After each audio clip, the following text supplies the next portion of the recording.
Eu sou o professor Vanderlei Carbonara, professor pesquisador do campo da filosofia da educação, membro do Comitê de Ética em Pesquisa com Seres Humanos da Universidade de Caxias do Sul, e esse vídeo tem o objetivo de apresentar algumas questões introdutórias ao fluxo das pesquisas que prevêem a participação de seres humanos, a abordagem a seres humanos como participantes. Como encaminhar esses projetos, como organizar esses projetos de maneira que eles atendam exigências que preservem a dignidade dos seres humanos participantes e permitam também todos os fluxos formais a que esses projetos precisam estar submetidos. Vamos acompanhar.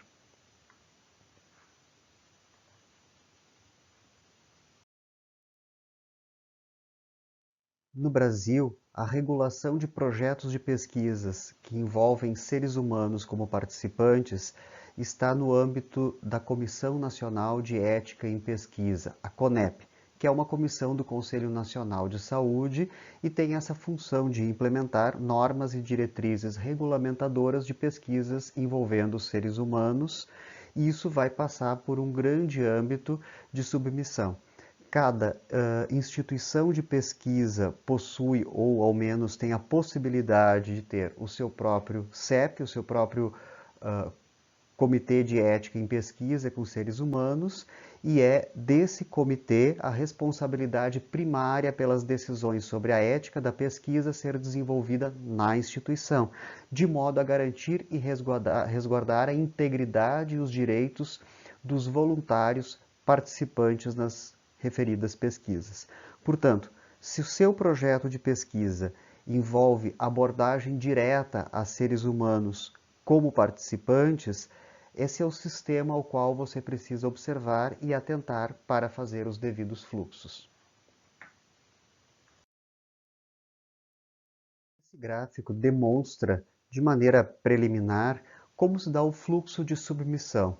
Desde um primeiro momento, que é via Plataforma Brasil, uma plataforma online de submissão, que é vinculada diretamente à CONEP, e então os encaminhamentos que são feitos no CEP local da instituição até a aprovação propriamente do projeto. Todo o processo formal inicia pela Plataforma Brasil, essa plataforma online que você vê aí na imagem de abertura. Cada pesquisador que assim vai tramitar os seus projetos precisa ter o seu cadastro nessa plataforma e dessa maneira vai iniciar uma submissão. Portanto, a submissão de um projeto, ela não se dá diretamente junto ao CEP da instituição em que o pesquisador está vinculado, mas é uma submissão diretamente para a CONEP, via Plataforma Brasil, informando o vínculo institucional para um posterior redirecionamento ao CEP, que fará a análise de mérito do projeto submetido.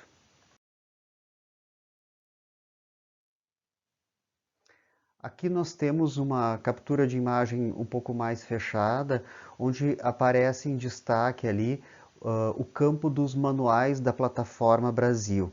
Consulte esse manual para verificar como fazer o seu próprio cadastro de pesquisador, se você ainda não tiver, e como também informar o seu vínculo institucional para que a sua pesquisa seja direcionada à instituição, ao CEP da instituição no qual você tem esse vínculo. É muito importante analisar esses manuais porque eles ajudam bastante no fluxo do pesquisador e atendem a dúvidas pontuais e procedimentais que já estão ali previstas.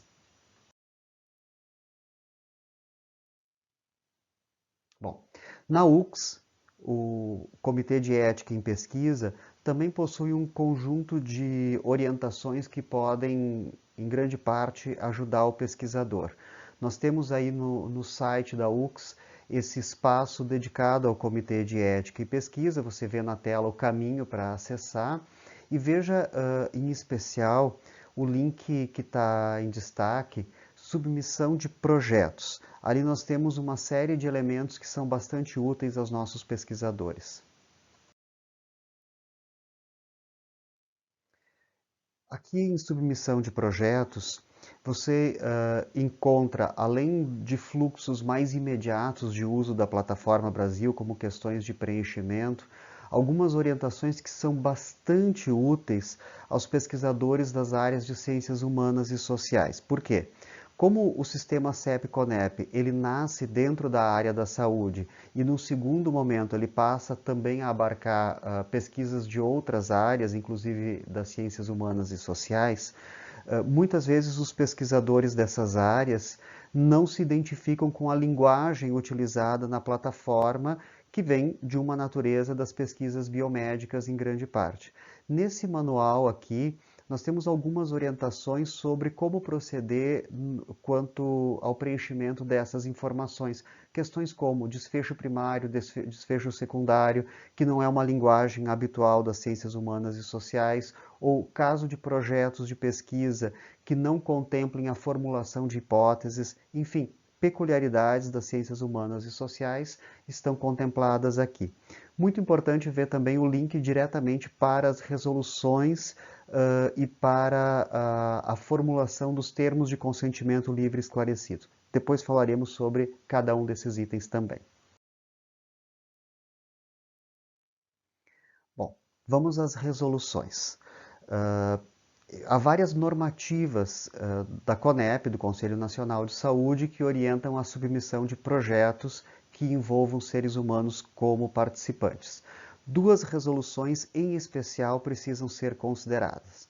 A primeira é a Resolução 466 de 2012 do Conselho Nacional de Saúde, que é a atual resolução geral para todos os projetos submetidos ao sistema CEP-CONEP. Ela tem uma orientação que, no primeiro momento, é mais direcionada às pesquisas da área da saúde e ela já indica que se desdobrará posteriormente normatização específica às ciências humanas e sociais. A Resolução 466 se aplica a todas as pesquisas, porém especifica que há questões próprias das outras áreas que não da saúde e que então estão contempladas nessa segunda resolução que você vê aí, que é a Resolução 510 de 2016. Esta, sim, é específica para as pesquisas das ciências humanas e das ciências sociais, e aí envolve questões diversas que são peculiares às pesquisas dessas áreas.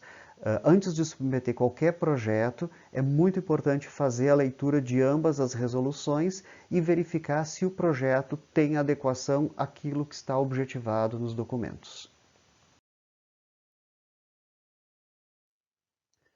Ainda que tenhamos resoluções, ainda que tenhamos uma série de documentos normatizadores, o mais importante a se ter claro que o Comitê de Ética não é um simples órgão burocrático que vai verificar o cumprimento rigoroso das normas que estão ali. Por uma razão que não é difícil de compreender. Ocorre que as questões éticas, elas não são passíveis de normatização direta. Justamente o objeto da ética. A ética é um campo de investigação da filosofia, não é um campo de normatização. O papel da ética está em ter critérios para justificar tomadas de decisões devidamente fundamentadas. Não é simplesmente um comitê que vai fazer um checklist se atendeu ou não atendeu um capítulo, uma linha da resolução em questão. É feita uma avaliação de mérito em relação àquilo que diga respeito aos participantes da pesquisa. Portanto, a questão principal é avaliar, é construir um parecer justificado sobre o quanto este projeto de pesquisa contempla ou não a preservação da dignidade dos seres humanos envolvidos na pesquisa. Esse é o papel fundamental de um comitê de ética que vai analisar projetos de pesquisa. E aí é preciso ter presente também, é muito importante ter presente, essa imbricação entre ética e bioética. Porque um comitê de ética ele se volta diretamente a questões em torno da vida humana. E isso é objeto desse campo interdisciplinar que é a bioética. E aí temos um conjunto de teorias, um conjunto de conhecimentos consagrados já pela tradição, que vão permitir avaliar desde a ponderação entre benefícios e malefícios que uma pesquisa possa trazer, os eventuais riscos justificáveis em decorrência dos cuidados para prevenir danos e, sobretudo, pelos benefícios daí decorrentes para a população ou para o conhecimento da ciência ou diretamente para os participantes, que precisa estar presente. Então, sempre que se elabora um projeto de pesquisa nessa linha, nessa direção, que vai ter a apreciação de um comitê de ética, é muito importante que o próprio pesquisador já se valha previamente de conhecimentos da bioética para demonstrar que está zelando por esses critérios e que está tendo clareza sobre esses aspectos. Por que é que temos comitês de ética em pesquisa? É uma necessidade histórica ou é uma construção histórica. Muitas pesquisas já foram desenvolvidas historicamente, atentando contra direitos básicos de seres humanos, atentando contra a dignidade de seres humanos. Houve um tempo em que, em nome da ciência, se tomou pessoas como cobaias de pesquisa, quer seja no campo da saúde, quer seja no campo das ciências sociais, sem que essas pessoas tivessem dado um consentimento livre e esclarecido para a sua participação. Vamos olhar um pouco para a história da ciência. Aqui nós temos um exemplo de um desenvolvimento científico muito importante, que é a criação da vacina para a varíola, porém que, retratado nessa imagem, está a cena de um menino de 8 anos, em quem é inoculado pus com uma versão da doença, sem que houvesse qualquer assentimento da criança e nem consentimento por parte de seus pais. Chama bastante atenção o julgamento de Nuremberg, onde oficiais nazistas, após a Segunda Guerra Mundial, foram levados e foram julgados. E dentre os temas que aí decorreram, um deles foi os resultados de pesquisas científicas obtidos em campos de concentração, sem qualquer cuidado com a dignidade das pessoas ali participantes. E pasmem, houve quem defendeu que esses resultados, dada a sua condição extraordinária de desenvolvimento, ainda assim fossem considerados válidas para o desenvolvimento da ciência. Também tem grande repercussão o caso da pesquisa sobre sífilis que se deu no estado do Alabama, nos Estados Unidos, quando um grupo significativo da população foi acompanhado durante um período bastante longo, porém essas pessoas sequer foram informadas do diagnóstico de sífilis que tinham, a fim de que mais facilmente oferecessem os seus dados de acordo com as orientações dos pesquisadores. Portanto, essas pessoas foram deixadas privadas do devido tratamento, em grande parte, com o intuito de assim se conhecer melhor a doença. Também um caso que repercutiu muito na comunidade ética. Aqui na escola de Willowbrook, em Nova York, uma situação que causou uma grande comoção, ao menos num período posterior à contemporaneidade dos acontecimentos, quando crianças órfãs e deficientes foram tomadas para observação do desenvolvimento da hepatite viral, sem que houvesse os devidos cuidados nem com a saúde dessas crianças, e muito menos que houvesse alguma política ou cuidado de assentimento ou consentimento.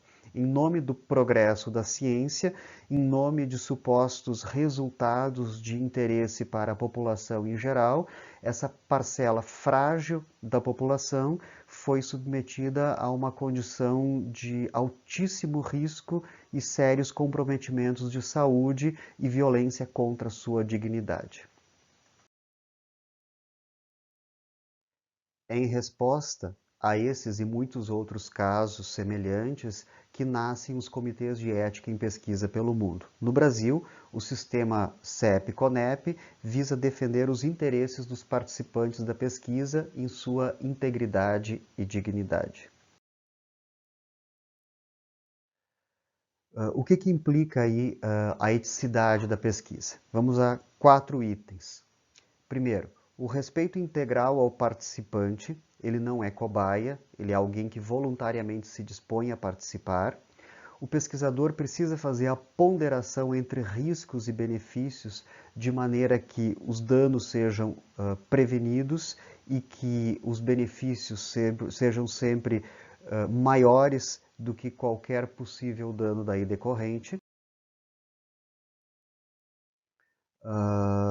Essa garantia de que os danos previsíveis, eles de fato terão todos os recursos para serem controlados e, ainda dentro do campo do benefício, que exista uma relevância social da pesquisa que justifique a sua realização e, portanto, a participação desses voluntários no processo. Um dos primeiros aspectos a ser considerado é que toda pesquisa que envolva abordagem direta a seres humanos, ela tem algum grau de risco. Ou seja, pesquisas que envolvam seres humanos como participantes nunca podem considerar-se livres de riscos. Existem riscos muito pequenos, que não ultrapassam aqueles já existentes na vida cotidiana, e existem riscos que são muito mais elevados. Mas a previsão de riscos é uma das questões mais importantes para que se possa avaliar uma pesquisa. Geralmente, os riscos mais presentes e mencionados nas pesquisas são aqueles que envolvem a integridade física dos participantes. Mas não esqueçamos que abordagens como entrevistas, questionários, observações, elas também envolvem riscos de outra ordem, tais como medo, vergonha, estresse, cansaço ou aborrecimento ao responder questionários, constrangimento ao realizar exames antropométricos, constrangimento ao se expor durante a realização de testes de qualquer natureza,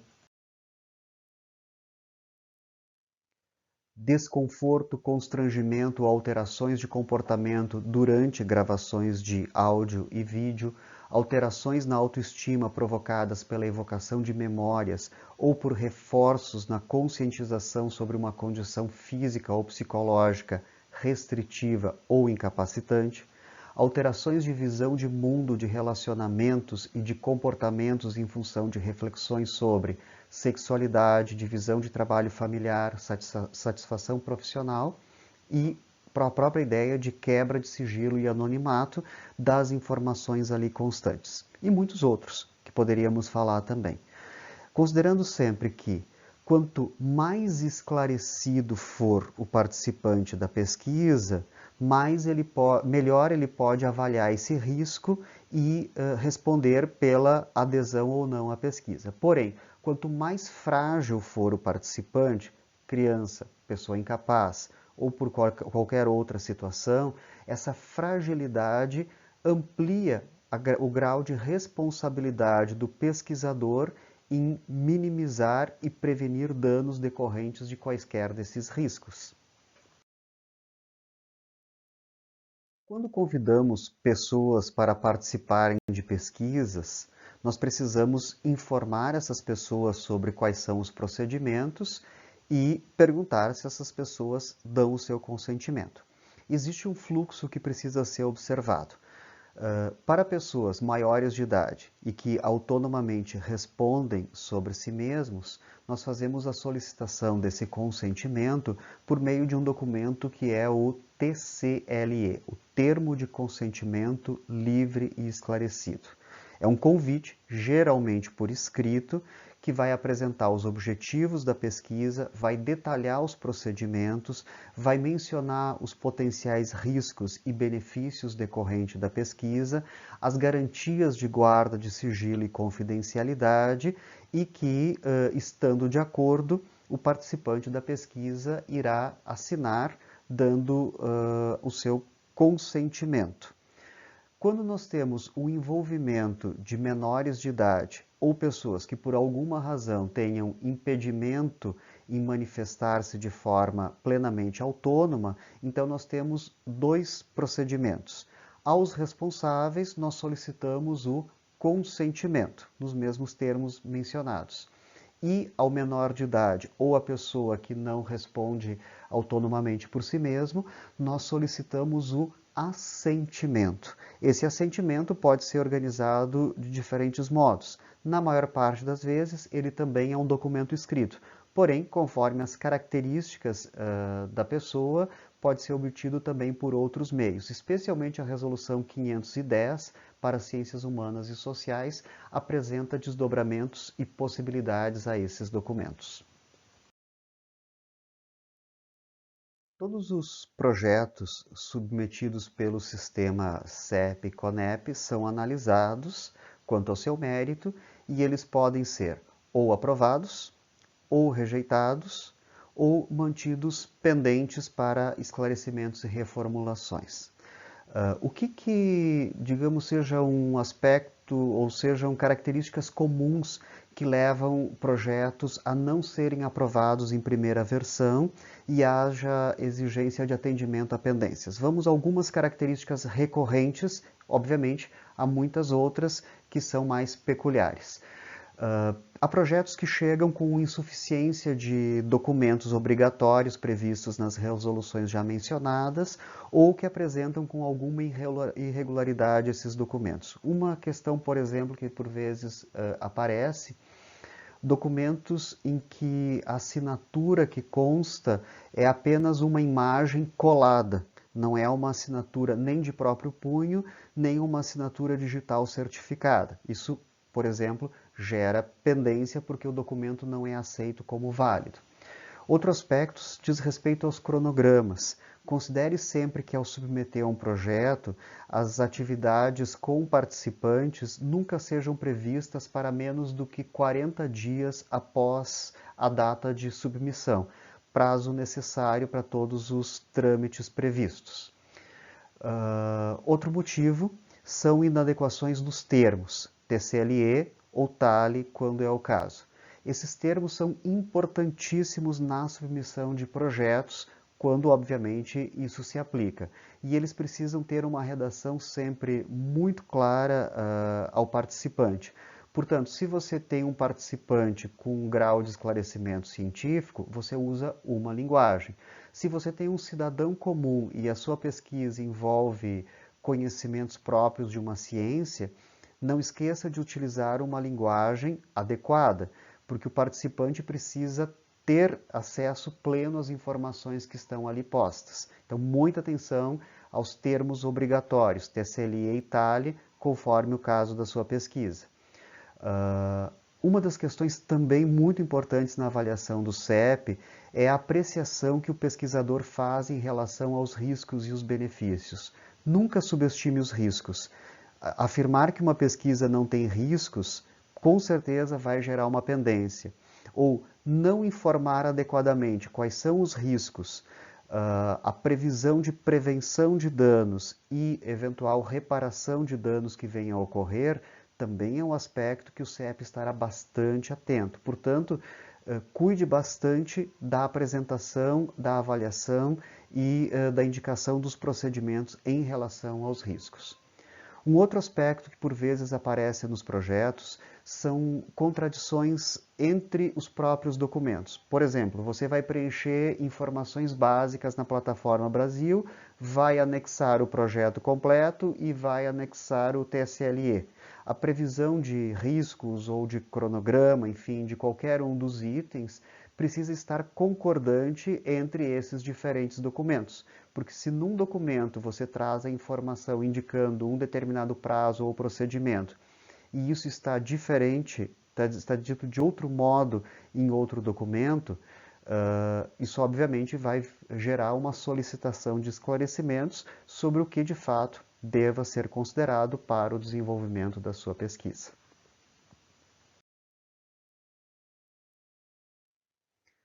Esperamos que com esse vídeo tenhamos feito alguns esclarecimentos preliminares que ajudem na organização do seu projeto de pesquisa para submissão ao sistema CEP-CONEP. Nós, do Comitê de Ética em Pesquisa da Universidade de Caxias do Sul, estamos à disposição para orientar a boa execução dos seus projetos e que as pesquisas, respeitando sempre a dignidade humana em primeiro lugar, sejam levadas a êxito e produzam resultados. Muito obrigado.